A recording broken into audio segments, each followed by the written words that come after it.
Hi guys, Eric from Studs Racing here. Today I'm going to show you our new performance pipe for the MB200. It does fit a few other bikes, but on this bike it fits perfect.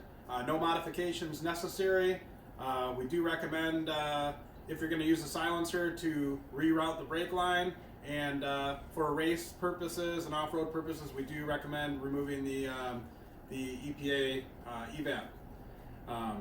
Also take the side plate off. You'll see it's easier access. These are the new pipe that we have. New pipe, and it's our clamp and silencer. Gives it a nice little quieter sound to it. These are the tools that you're going to need. Very simple. Two 13mm tools, wrench and socket, and 10mm wrench and socket. Okay guys, first we're going to take off the stock exhaust. We took off the side plate for easier access. Now we're removing the two bolts with a 13mm wrench. Be careful of the exhaust gasket. If you do mess it up, you can get a new one. Okay, we've got our performance pipe. Bolts on the same way we took it off. We're just going to tighten up the nuts, which are 8mm nuts. We're going to tighten them with a 13mm wrench. Make sure they're tight. You can torque them down to spec. You can see again the pipe goes right out through the back, around the top. Does not come out the side. You can see now that the pipe is installed. No modifications are needed.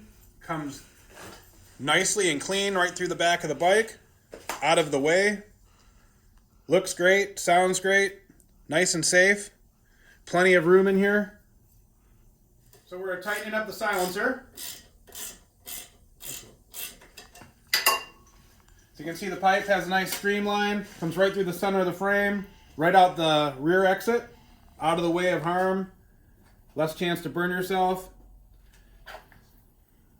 If you do run the silencer, we recommend rerouting the brake line. It probably would be okay, but it's simple to do. Loosen the banjo bolt. You can actually run it on this side of the shock, and it leaves plenty of space and room for the silencer. All these parts are available, the pipe, the clamp, and the silencer at studsracing.com. We'll also have other videos to show you the installation of the Stage 1 kit, the jets, the air filter, etc.